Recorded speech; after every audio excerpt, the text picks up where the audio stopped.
This is the You Winning Life podcast, your number one source for mastering a positive existence. Each episode will be interviewing exceptional people, giving you empowering insights, and guiding you to extraordinary outcomes. Learn from specialists in the worlds of integrative and natural wellness, spirituality, psychology, and entrepreneurship, so you too can be winning life. Now, here's your host, licensed marriage and family therapist, certified neuro-emotional technique practitioner, and certified entrepreneur coach, Jason Wasser. Hey, everybody. Welcome back to the You Winning Life podcast. I am here with Abbie Headon. She's the author of Build Yourself Happy, The Joy of Lego Play. She's a graduate of the University of Oxford, and she's presently working as an editor and writer. She's written several other books, including The Power of Yes, The Power of No, Poetry First Aid Kit, and The Literary First Aid Kit. And she lives in Portsmouth, England, which is really cool that I get from the other side of the pond. And one of the cool things we were just talking about is actually how I found you, Abbie. And I just wanted to share with our listeners this really cute story is that I was at lunch, and as I told you, I wanted to get all the news apps off my phone, which I committed to a while before that, but I wanted to see what was going on in the world, but I also wanted something that was positive. So I went on the website called goodnewsnetwork.com, and your book came up. And after reading the article, I immediately reached out to you, and now months later, I get to have you on the show. So first of all, welcome. Thank you very much for having me. Awesome. Thank you so much for being here. I know we have a little bit of a time difference, and we just worked out all of our little technical difficulties, but I'm really, really excited to be spending this time with you. So let's start back. Let's start with the book, and then we'll get into a whole bunch of other things because there's so much going on in the world. But how did this book, was this your idea? Did this fall into your lap? What's the backstory behind writing this book? Okay, I'll just wave the book at the camera. So I've got a copy here. It's called Build Yourself Happy. So the way it worked, it was really very much like my whole career path, a series of chance occurrences. So I went for a job at Ebury, which is part of Penguin, a few years ago, and I didn't get the job, but I did make friends with some of the staff there. And then a lady who was a director at Ebury, then she moved to DK, and they're the official publishers of Lego. And we'd already met at a few events, and we'd had this interview that I didn't get, but we kind of had a good rapport. And then she sent me an email saying they were going to put that she was working with Lego on this concept for a book about Lego and mindfulness, and would I be interested in writing some sample text for it and putting something together? So I did, and then the book developed into less about calm and mindfulness and more about play and joy. And so the short answer is it fell into my lap, but through a series of happenings that led me to make it fall into my lap. If that makes sense. Mm-hmm. Totally makes sense. You find these type of things, I'm a big law of attraction person. I happen to be a therapist, but I really do believe the psychology and the neurology behind the law of attraction is so cool, especially when it comes to falling into the right places at the right time, right? The right experiences at the right time. So a lot of it's mindset, a lot of it's positive thinking, right? And all these things. Have you found throughout your career, because being a writer, being an editor, right? You have to really burst through and make yourself stand out compared to the millions and other people out there, right? How has your mindset allowed you to do the things that you love doing? Because I'm assuming not only do you do this for work, but I'm assuming there's a passion that's connected. Yeah. So how's that mindset played out for you? I think there must be some people who have a plan how I'm going to get from A to B, that I want to start. I'm going to be an intern, I'm going to be a junior something, and then a middle ranking something, then I'm going to be boss of everything. And it seems to me that there are some people that have this kind of linear arrow-like path. Yeah. And I've just never had that. I've been more of a pinball person. I've been more oh, this looks quite interesting, and then maybe that thing looks quite interesting, and it means that I'm not ahead of everything, but I've had quite a nice time experimenting with different things. And I wouldn't say that I've attracted the most, like the highest achievement in life. I haven't been like a director of a large department, but I think I have been quite open to different experiences. And I've always, if there's a chance to learn something new, I've always taken it. And if there's a chance to go into a room of people to meet them, even though I've always found that quite anxiety inducing, I've had times when I was kind of shaking outside the door thinking, I'd like to just go home now.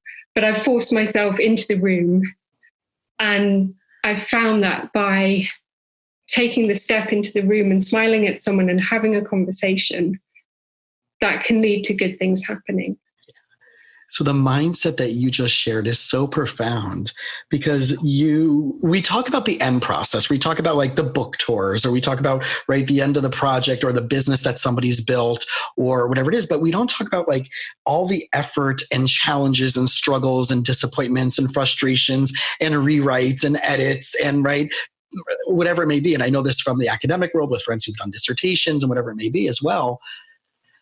How, like the ego side of things, right? Like you just said, like getting into a room, being uncomfortable, not giving up, making yourself go to the next step, pushing yourself.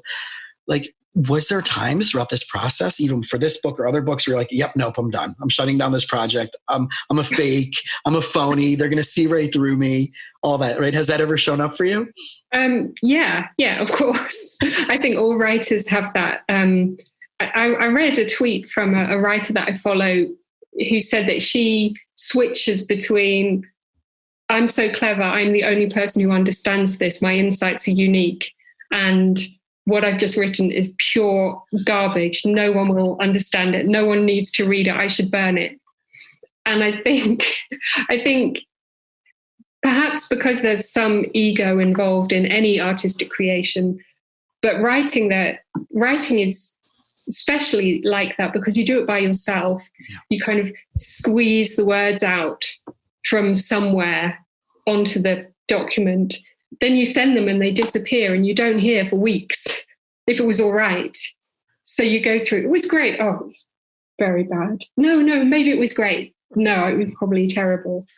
And you're all alone. You do it by yourself. So that's more intense. If you're in like a sports team, you all know if it was good or bad, but you're by yourself. So you're kind of staring at yourself. I can see the metaphors when it comes to like relationships, that it's exactly the same thing, right? Where now we're talking, it's the time of the pandemic where a lot of us are isolating, and there's all these really cool things that are going on that like maybe people are trying to connect with each other more, whatever it may be. And I'm hearing this because I'm in a bunch of these like Facebook singles groups, and like one of the moderators who I'm friends with of one of the groups is like, here are the rules. If you reach out to someone and they don't respond back to you, just because we're all isolating doesn't mean they don't have stuff that they're doing in their life already. So be patient, don't keep it, right? But a lot of what you're talking about shows up in the patterns of human relationships at all levels, right? Whether it's with a friend, whether it's with a loved one, whether it's romantic relationships, definitely in business, right? You put out a business thing and you don't hear back right away. I love that, like what you're saying as an author and as a writer is the same in all human dynamics. So it's a really powerful lesson that we can all take away. And as I go back through the titles of the book, how like deeply psychological they are, which of course, right, play is supposed to be like letting yourself go and being in the moment, very mindful. But like, I just wanted to go through some of the chapters of the book. So the first one is like getting into the zone, right? Very mindful. Close your eyes, find your balance. What's your actual default style? And then thinking about what all the possibilities can be. How do you relax? How do you how do you separate yourself from everything going on so you can be focused? Build for joy. Just have fun with it. And that my last therapy call was all about, if you're not enjoying what you're doing in this, whatever, then right, if it's not joyful, then whatever it may be, sleep and relaxation, and then connecting pieces, connecting friends. So like being a child again, right? So all of these things are so deeply psychological, and it's all through the metaphor of playing with Legos. Yeah, it's funny because there's something I have to admit, I'm surrounded by Lego show and tells here, and I know it's a podcast, but I brought a few things to like wave in front of the camera. Please. But like, you know, I've got some Lego bricks here, and like they're so they're so simple. They're just bricks, like, you know, and we all played with them as children, and we just think, oh, you know, I'm probably too old for it. I'm a bit serious, and, you know, but I've just found that if you put Lego bricks in front of grown-ups, they become children again. And I don't know if it's because we all played with them as children, or because, like, look, I mean, they're so colorful. They just, and they make this nice sound. They kind of sound like the sound of playing. They kind of illuminate you. They make you feel happy. And as soon as you start building, they become something, like, without you meaning to. You build something that looks like something. And so then when I was putting ideas together for the book into chapters and then into activities, like, I just found these quite profound ideas coming out. Like, what if you noticed that? And one thing I always do is I always build very symmetrical. And so my things they always balance. And I thought, well, what if you try breaking that and build some things that don't make sense? Also I found if you put eyes on something, here's one I built last week. Oh, that's awesome. It's a little, just for anyone who's on the podcast, it's a little robot. And if you put googly eyes on anything, it could just be a square thing. You put googly eyes on it, or you put a flower on its head, it becomes cute. Yep. Like, without the flower, it wouldn't be quite so cute. And like, it's got a propeller, so you know it's a robot. Obviously. Right, obviously. but like, it's really easy to give a personality to a thing. You can give it a little face, you can give it wavy arms, you can give it legs. And like, at first I had the legs both sticking out the same way, and then I made the legs stick different ways, and it has more character. And I'm not saying there aren't any rules, but like, once you start playing, you start thinking, oh, I could do the arms this way, or I could give it legs. This one doesn't have legs that move, but you could probably give it legs that move. Well, the quote that's coming to my mind is, I think it's a phrase from Deepak Chopra, which is, it's the realm of infinite possibilities. Mm-hmm. Right. And as I'm sitting here thinking, and I'm like, this is literally a whole modality, right? There's the whole play therapy world for children. Mm-hmm. And like we were talking about before, that like, you probably can't go into a children's play therapy type office without finding Legos, mm-hmm. but there's no there are people who come up with like creative little interventions, but like, I'm sitting here thinking about this, where a kid has a fear, or a kid has a phobia or nightmares. And you say, hey, you know what, let's build what it would look like. Yeah. Right. And mm-hmm. then they build it, and it's like, I'm like, why is it so afraid? Well, like, you know, it's not nice, and it's sharp, and whatever words you can come up with. And then I'm thinking, exactly as you're talking, let's put some googly eyes on it, and a flower hat. And mm-hmm. right, all of a sudden it's like, doesn't become scary anymore. So I'm sitting here when I'm reading this book, and I reach out, like, I didn't realize that, like I thought it was like, okay, it's really cool, it's very mindful, it's very zen, right? But for people out there who are listening, they're like, oh, it's not cool to be playing with Legos. There's so many therapeutic things that when we return to play in mm-hmm. our life, and Legos is one of the most amazing ways of doing it, right? Is that you're going to tap into so many things, and you can start off with something and end up somewhere else, right? Like you said, you can break your own rules. Mm. But I'm wondering also for like parents, if you're listening out there and your kid is going through something that's frightful, I challenge you, go bring the Legos out and say, can you build what you think it looks like in your mind? And then go and then add the eyes, and go and add a flower hat, and go add, and like, okay, and then see what happens with that. So just something really, really cool that you just, what you just shared with us. So first of all, thank you for that. Like, cause right, again, infinite possibilities out of something that you never thought. Mm-hmm. So for you, like, what has been like some of the most like therapeutic resources for you? Like you just said, like, I realized I do everything linear. Mm. So what was it like? What was that challenge like, that brain? Like, 'cause I know, like, you know, when our brain hits a limit of like our thinking, it starts to hurt. Right. And that's what we know, like neurologically, I believe is our neurological pathways that are actually breaking and rewiring and refiring. Yeah. So what were some of those things that were coming out for you as you were going through this book that were like, this is really deeply therapeutic for me? And like, I didn't know this about myself. I think I quite like to be in control. I quite like to follow instructions and get things right. Like, in my life, like lots of people, I tried to do well at school. I tried to get praise from the teacher and tried to get full marks on maths tests and things. And so I think the thing that's most fun or challenging for me is to take pieces and put them together in a completely random, unthought out way, and then see what comes next, but without a plan, and then go, oh, well, maybe I could build a bit on the side, or, to kind of build really freely. Because I guess a lot of us, when we go through education and our career, especially, I think this happens more and more as you become an adult. It's always, did you do it right? Did you do it well enough? Did everyone see you do it right?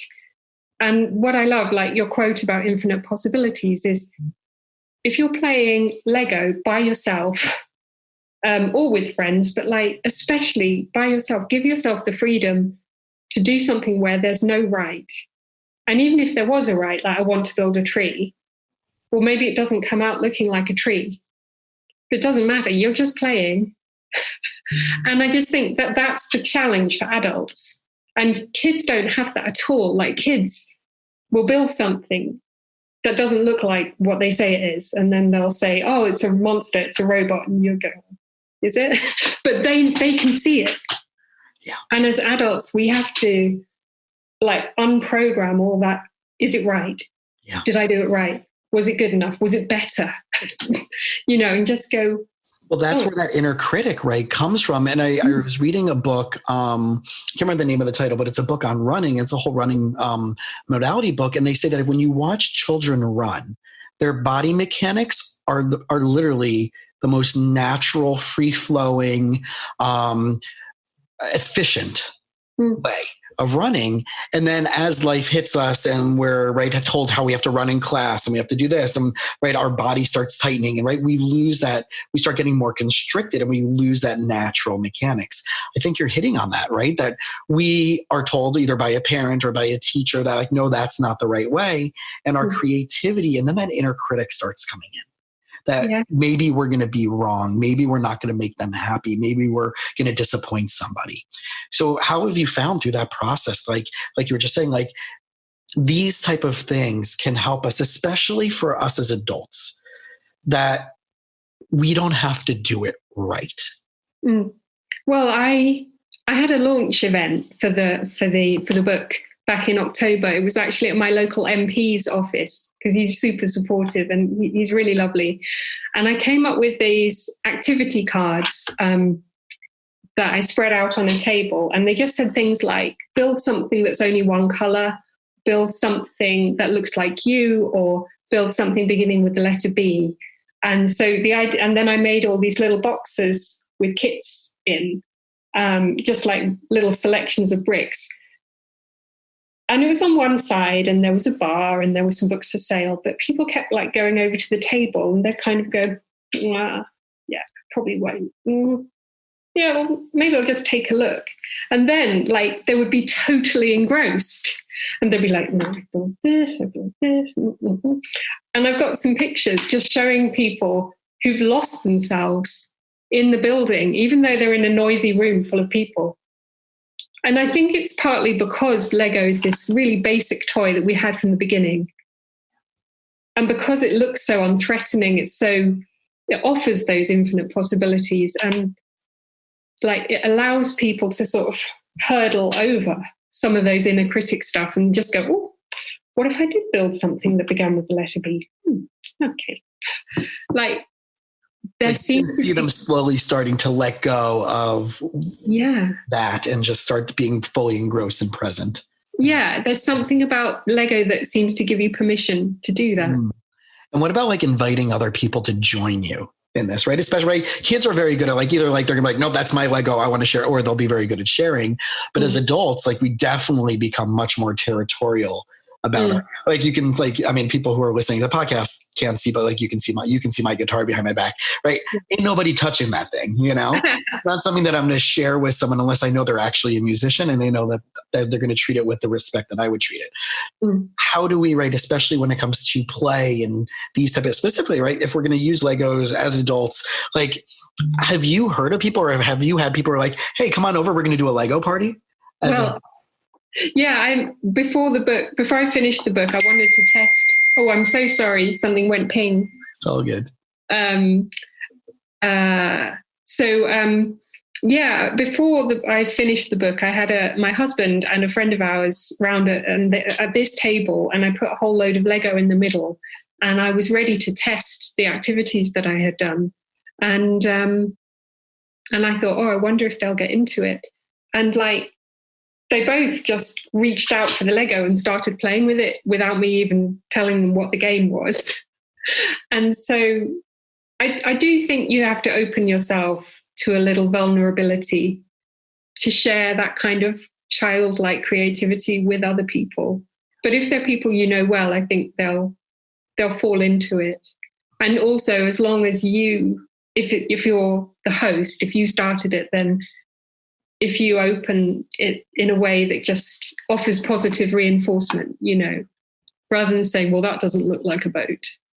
Like, that would just kill it. You have to bring the spirit that you want to find, I guess. So there would have to be like a kind of like a setting of the game rules, so to speak, right? Yeah. Like, this is how we're going to do it. Creativity, no judgments, no criticalness, right? And is that offered, right? Is there in one of the resources? Because I know there is some cool stuff in the book, but is that type of offer? Like, hey, if you're going to bring some people over, I know like you have for like connecting online of doing it, and there's some other things, but is there like that type of like kind of like a game rule of like, hey, if you're going to do this with friends, like, put out there a positive thing, no judgment, no don't diss anybody's stuff. I mean, obviously everybody can create their own rules, but is there kind of a guideline for that somewhere? I don't think I said specifically. I think I found in life sometimes it's better to model what you want to happen rather than to say, do not do this. Uh-huh. If you know what I mean. In the opening chapters of the book, I set out the idea that there's no wrong, that play is about like saying yes and that kind of principle of improvisation. Like, I talk about that in terms of getting into the zone. And then when I talk about the games you do with friends, I'm just having a quick look and I can't see anything saying don't criticize the others. But I think everything I've said is about what you find in each other's play and how you celebrate it. So Hopefully it's implied.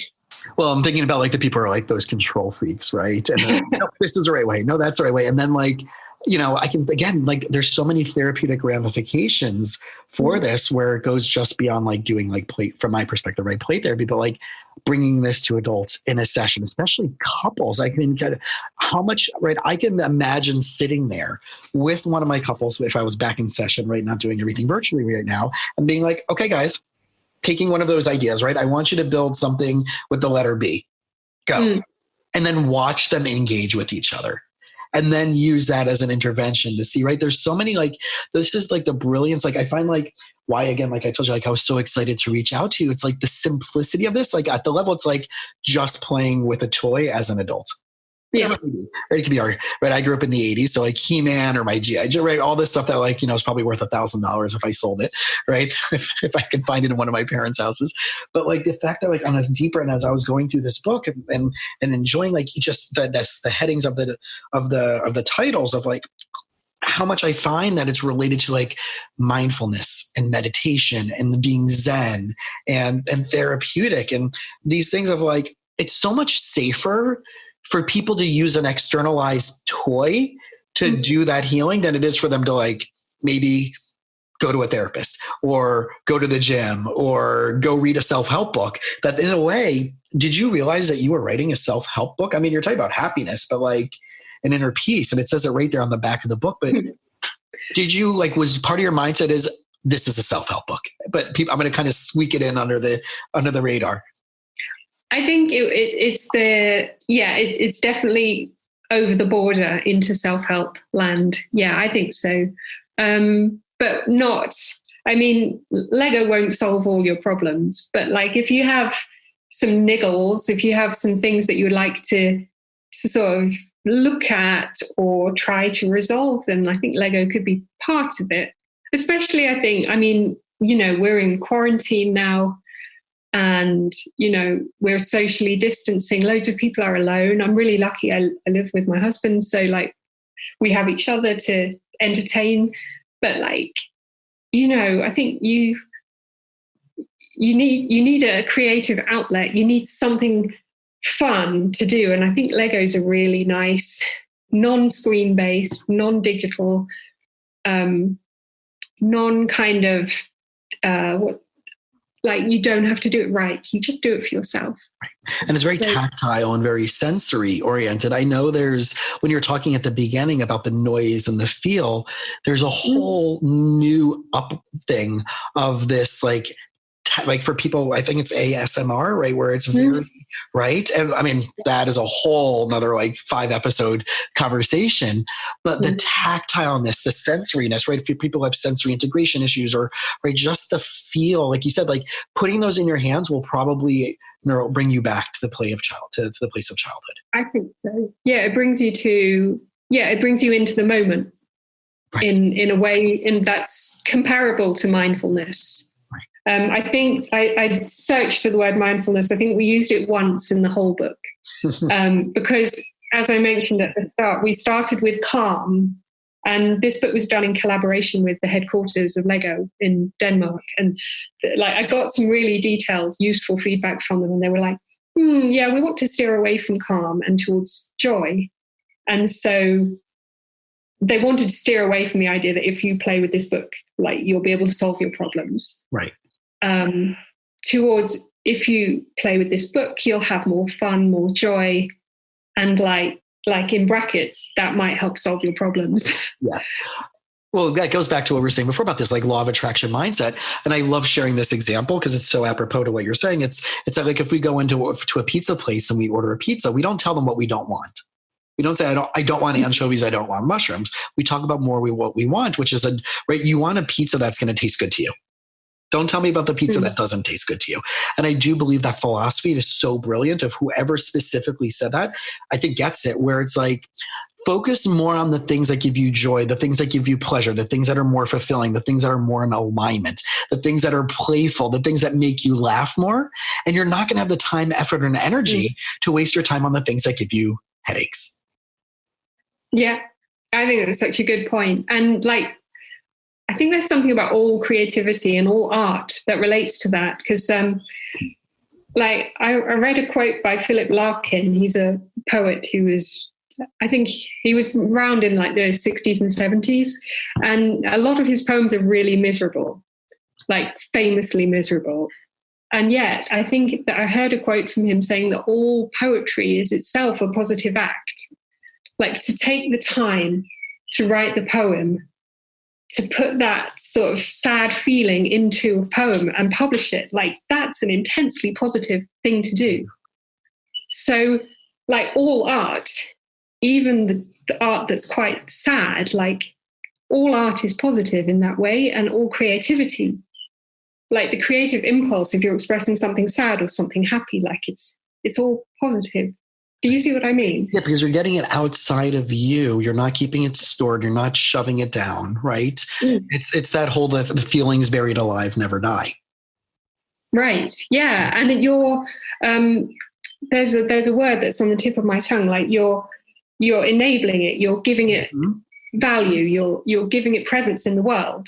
Right. And you're also externalizing. I think there's one word for that. Yeah. Well, you're also like, we're going back to the kind of like using that like a phobia, like you're taking it outside of you and making it something tangible. It's not like I'm depressed, I'm sad, I'm angry. It's the feeling of anger, the feeling of sadness, the feeling of despair, right? And you're taking it outside of you so you can look at it from multiple perspectives and multiple angles, just like you would do from a Lego, right? You can move it around, you can, right? Or a Rubik's Cube or whatever it may be. It's no longer something that's like, this is mine, it's in there and I can't get it out, right? I have to emotionally exercise it. Now it becomes a little bit more manipulative, to be able to manipulate it in a positive way. So I think that's actually in the therapeutic world, they call that externalization, and it's a really, really big therapeutic intervention to do with people. So one of the things that I know is probably as much on the positive side of everything we talk about. And what the average parent would, you're a parent when in the middle of the night, you're walking around in your living room without the light on, and all of a sudden there's a sharp pain in the bottom of your foot, and you've probably stepped on a Lego. right? Yeah. So let's get in for a few minutes on the pleasure of sorting and putting away. Okay, so this was suggested to me by my editor at DK. So we were talking about Marie Kondo. Is she big in America? She is. Yeah. Anybody who has a Netflix special that becomes is apparently, it may not be the book, it will be the Netflix special. Yeah.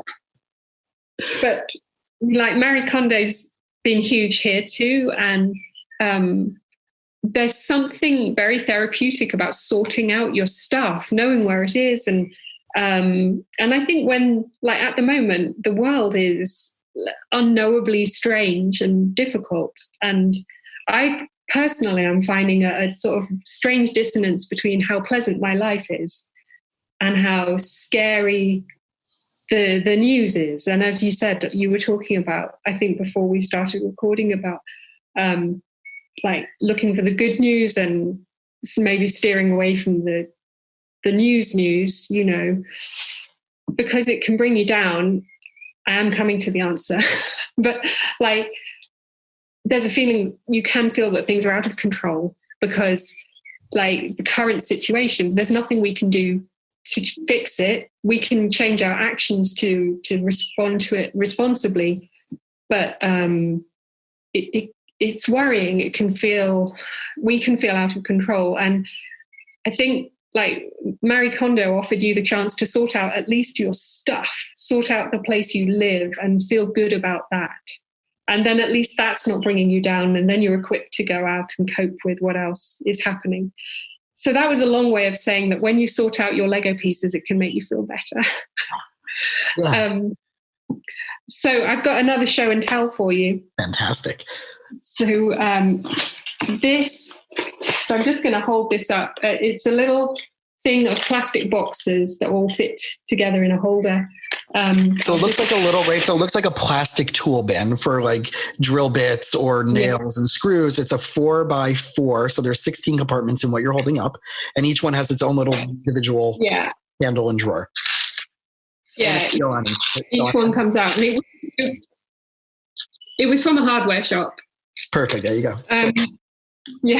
So one day I just started sorting out the pieces into individual pots. So like this one has like kind of cog shaped pieces in it.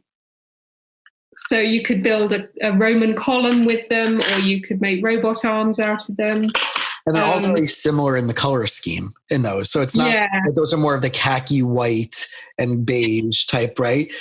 Yeah. And this one has got eyes, and I'm not sure what those black things are. They could be ears, but like it's got eyes and ears in it.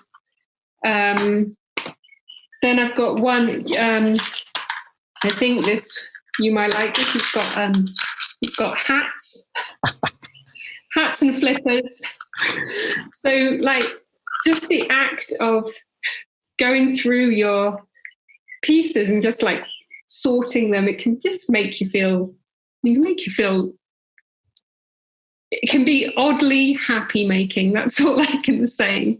Exactly. So the reason why you brought up the hats before we were talking, I was telling you one of my friends. So I wanted to give a shout out to a buddy of mine. So I have a friend who, when he was dating, he was concerned that a woman would not date him based on his job. We live in Miami, and sometimes, it can be that way. So he used to tell women when they asked him what he would do for work, he goes, "Did you ever see the hats on Lego people?"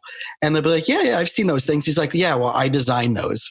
So that was like his running joke about, he has the best job in the world of little Lego man and Lego hats, right? As you're holding up, like it looks like a Minion hat and a little helmet, a little motorbike hat, a baseball hat, and motorcycle, which are really cool because I've never seen any of those. But it's so funny because every time now I see a Lego person wearing a hat, I automatically think about my buddy Simon. So Simon, when you're listening to this, I'll give you a shout out here.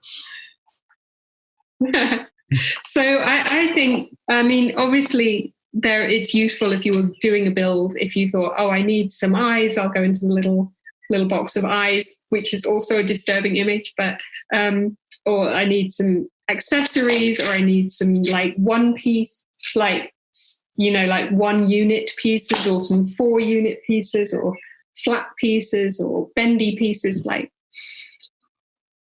I think it's just a like pleasing thing to do. I mean, it's useful, and you get to choose how you sort the pieces. Like, you could sort them by color, by shape, by function. So if people have like different kits, like they have like, let's say a Star Wars kit, or for a lot of people, it's like, no, this belongs there. This is the Star Wars thing, or this is my, I don't know. Like, so 2 questions that are coming out of this. One is that this might be a psychological thing for people to be like, these things don't go together. How can I challenge my thinking about it? Right. And you're saying the rules don't apply. You can put all of your space stuff in one bin, and and it doesn't have to be a Star Wars versus a Star Trek. It doesn't have to be so compartmentalized. Right. Is that kind of what you're offering by showing this? Like, you can kind of, you can rearrange and resort your life and resort your Legos in the same way. Yeah. And there's also no entirely satisfactory way of doing it either. I think because I've still got a big box of mixed up pieces, and then I thought I'll have the 1 unit pieces, but hang on, that's this like you start doing it, you realize you'll never do it perfectly. Right. And you can like 3 months down the road, you're like, no, I'm going to resort it. I'm going to find some other way that's more pleasing to me right now. This now makes more sense, which is a constant evolution of how we do things in our life. Again, it's very metaphorical and very psychological, as I'm hearing you say it. So now I want to go back to like, just for a moment, to like the beginning, like where, if someone doesn't have Legos, like, right, I know like you can go to, any of the big department stores, and like, is there one you would say like, hey, like, here's where you should start? Or is it kind of like, go find something that, appeals to you? Where would one go to like be like, this is kind of maybe an entry level, easy peasy, or just go straight for like the Millennium Falcon edition of like, Yeah, you need about 400 pounds or something just to get started, right? Yeah. I mean, also Lego's not the cheapest toy.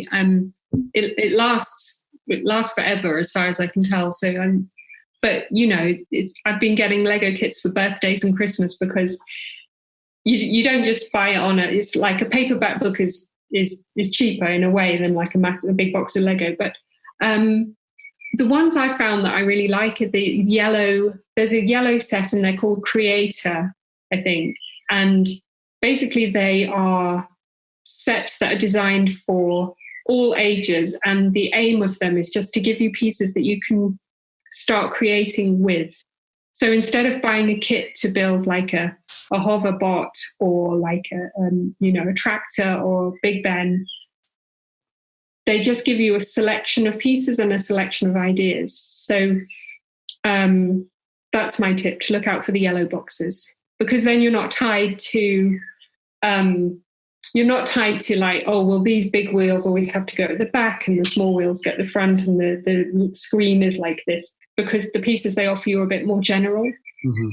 So, but I think if you had a kit that was like a speedboat or a castle, or, the Empire State Building, like whatever you have, you can create something else with those pieces. So I think whatever Lego that you can find, if it's upstairs in the attic, or if it's your kid's Lego and you want to borrow it, just like the whole point of the book was that you shouldn't be limited by not having the right pieces. There are no right pieces.